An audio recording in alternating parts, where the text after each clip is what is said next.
আসসালামু আলাইকুম প্রিয় ষষ্ঠ শ্রেণীর শিক্ষার্থীরা, আশা করি সবাই অনেক ভালো আছো। আজকের ভিডিওতে আমরা আলোচনা করব তোমাদের গণিত বিষয়ের অনুশীলনী 4.1-এর এই 3 নাম্বার প্রশ্ন থেকে। তো আজকে হচ্ছে এই অধ্যায়ের পর্ব 6। যারা গত পর্বগুলো দেখো নাই, তোমাদের দেখার সুবিধার্থে সেই পর্বগুলোর একটি প্লেলিস্ট তৈরি করেছি। সেই প্লেলিস্টের লিঙ্ক ডেসক্রিপশন বক্সে দেওয়া থাকবে, তোমরা সেখান থেকে সেই পর্বগুলো সাজানো আকারে পেয়ে যাবে। তো প্রিয় শিক্ষার্থীরা, সবাই স্ক্রিনে লক্ষ্য করো এবং মনোযোগ সহকারে ভিডিওটি প্রথম থেকে শেষ পর্যন্ত কন্টিনিউ করো। তো এখানে 3 নম্বর প্রশ্নে বলছে যে 2x + 3y division 4x - 5x × 8y রাশিটিতে কয়টি পদ আছে এবং পদগুলো কি কি। তো প্রিয় শিক্ষার্থীরা, চলো আমরা এই 3 নম্বর প্রশ্নের সমাধানটি দেখে আসি। তো প্রিয় শিক্ষার্থীরা, এই 3 নম্বর প্রশ্নে কি বলছিল যে এই রাশিটিতে কয়টি পদ আছে এবং পদগুলো কি কি।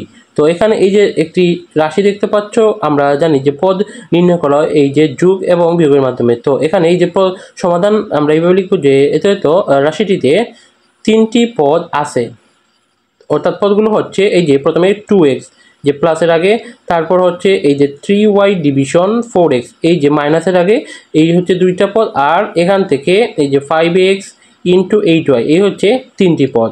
আইও তোমরা 3 নম্বর প্রশ্নের সমাধান বুঝতে পেরেছো। তারপর 4 নম্বর প্রশ্নে কি বলছে, রাশির পদ সংখ্যা নির্ণয় করো। অর্থাৎ এখানে এই যে রাশিগুলো দেওয়া আছে এগুলোর পদ সংখ্যা নির্ণয় করতে। তো এখানে এই যে 7xy, তো এই 7xy রাশিটিতে কয়টি পদ আছে? একটি। যেহেতু এখানে কোনো প্লাস বা মাইনাস চিহ্ন দিয়ে অন্য কোনো পদ নেই, তাই এখানে হচ্ছে এই রাশিটিতে একটি পদ। তারপর 2 নম্বর প্রশ্ন আছে যে 2a + b, তো এখানে কয়টি পদ? তো এখানে হচ্ছে a একটা পদ, a একটা পদ, 2টি পদ। অর্থাৎ এই যে 2a + b রাশিটিতে 2টি পদ আছে। কি কি?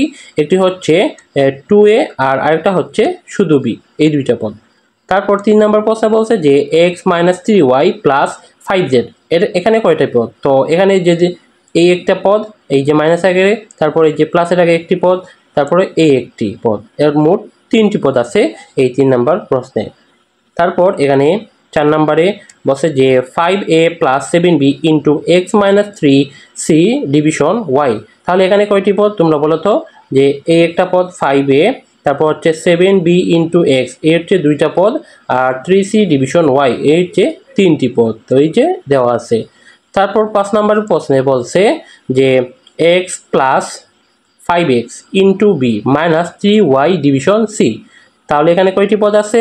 এই যে এই একটা পদ x, তারপর হচ্ছে 5x × b এই আরেকটি পদ 2টি, আর এখানে 3y ডিভিশন c এই হচ্ছে মোট 3টি পদ। সো আই হোপ তোমরা 4 নম্বর প্রশ্নের সমাধানগুলো বুঝতে পেরেছো। তারপর এখানে 5 নম্বর প্রশ্নে কি বলছে চলো দেখি, যে প্রত্যেক পদের সহগ নির্ণয় করো। তো এখানে এই যে পদগুলো দেওয়া আছে এই পদগুলোর কি বলছে? সহগ। তো সহগ কাকে বলে? আমরা জানি যে সহগ হচ্ছে যে চলক, এই চলকের সাথে যেটা গুণ আকারে থাকে সেটা হচ্ছে সহগ। তো প্রথমে এখানে আমরা বলছি যে 6b, তো এখান থেকে আমরা সহগ নির্ণয় করব। তো এখানে চলক হচ্ছে এই যে b, আর এখানে হচ্ছে এই 6 হচ্ছে অর্থাৎ b এর সহগ।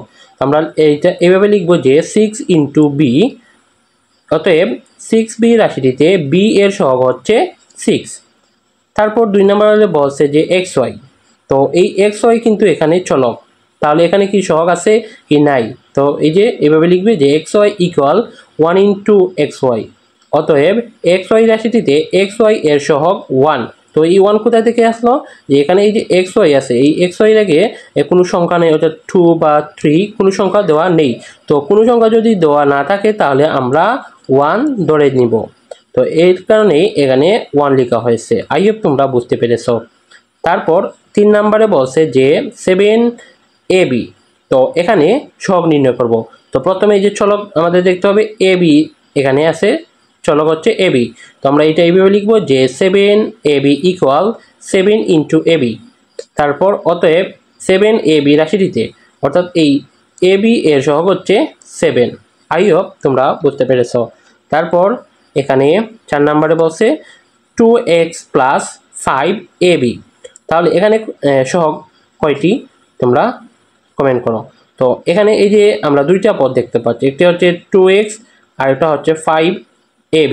তো আমরা এটা এইভাবে লিখব যে 2 × x + 5 × ab। দেন আমরা এখানে লিখব, অতএব 2x প্লাস 5b রাশিটিতে প্রথম পদের x এর সহগ, অর্থাৎ এই যে প্রথম পদ হচ্ছে কত 2x, এই প্রথম পদের অর্থাৎ x এর সহগ হচ্ছে 2, তাই আমরা লিখব x এর সহগ 2 এবং দ্বিতীয় পদ কি, দ্বিতীয় পদ হচ্ছে 5ab, অর্থাৎ এই ab এর সহগ হচ্ছে 5। তো এই ক্ষেত্রে আমরা এখানে লিখব যে অতএব দ্বিতীয় পদের ab এর সহগ হচ্ছে 5। তো এইভাবে তোমরা এটা লিখবে, আই হোপ তোমরা বুঝতে পেরেছ। তারপর এখানে 5 নম্বরে বলছে 2x প্লাস 8y, তাহলে এই যে এখানেও সেম দুইটি পদ, এ একটা দুইটা পদ, তো এটা আমরা এইভাবে লিখব 2 into x plus 8 into y, then আমরা লিখব অতএব 2x প্লাস 8y রাশিটিতে। তো প্রথম পদ হচ্ছে 2x, তো x এর সহগ হচ্ছে 2, এই যে 2, আমরা লিখব প্রথম পদের x এর সহগ হচ্ছে 2 এবং এই যে দ্বিতীয় পদে y এর সহগ হচ্ছে 8, দ্বিতীয় পদে y এর সহগ হচ্ছে 8। আই হোপ বুঝতে পেরেছ। তারপর এখানে বলছে যে 14y মাইনাস 4z, তো এখানেও সেম দুইটা পদ, এই যে 14y একটি পদ আর 4z একটা পদ, অর্থাৎ দুইটা পদ। তো এটাকে আমরা এইভাবে লিখব যে 14 into y minus 4 into z, অতএব 14y মাইনাস 4z রাশিটিতে প্রথম পদ, অর্থাৎ এই যে y, এই y এর সহগ হচ্ছে কত 14, তাই আমরা লিখব y এর সহগ 14 এবং দ্বিতীয় পদে এখানে z এর সহগ হচ্ছে -4, এই যে এখানে মাইনাস এই যে 4z আছে, তাহলে আমরা এই যে মাইনাস সহ লিখব, তার z এর সহগ হচ্ছে -4। আই হোপ তোমাদের বোঝাতে পেরেছি। তারপর এখানে এই যে বলছে মাইনাস হাফ xyz, তো এটার আমরা কি করব, সব নির্ণয় করব। তো প্রথমে আমরা লিখবো এইভাবে যে মাইনাস হাফ বা 1/2 ইন্টু xyz, অর্থাৎ এখানে চলক হচ্ছে xyz, তো এটা সহগ আমরা লিখব যে রাশিটিতে xy এর সহগ হচ্ছে 1/2। আই হোপ প্রিয়ক্ষেত্রা বুঝতে পেরেছ। তো তারপর প্রিয়ক্ষেত্রা এখানে খ নম্বরে কি বলছে যে x এর আক্ষরিক সহগ নির্ণয় করো। তো চলো এখানে 1 নম্বরে বলছে ax, তো ax এর আক্ষরিক সহগ কি হবে। তো প্রথমে আমরা এটা এইভাবে লিখব যে ax equal a into x, then আমরা লিখব অতএব x রাশিটিতে x এর আক্ষরিক সহগ হচ্ছে a, অর্থাৎ এই যে x, এই x এর যেটা থাকবে পাশে সেটা হবে আক্ষরিক সহগ।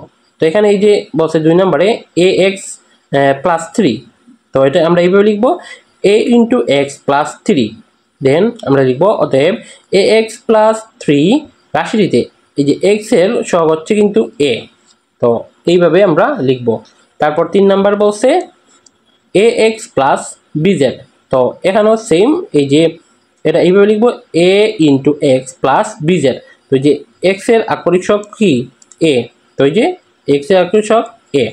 তারপর 4 নাম্বার বলছে যে pxy, তো এটাকে আমরা এইভাবে লিখব যে py ইন্টু এক্স, অতএব এই pxy রাশিটিতে x এর আক্ষরিক সহগ হচ্ছে py।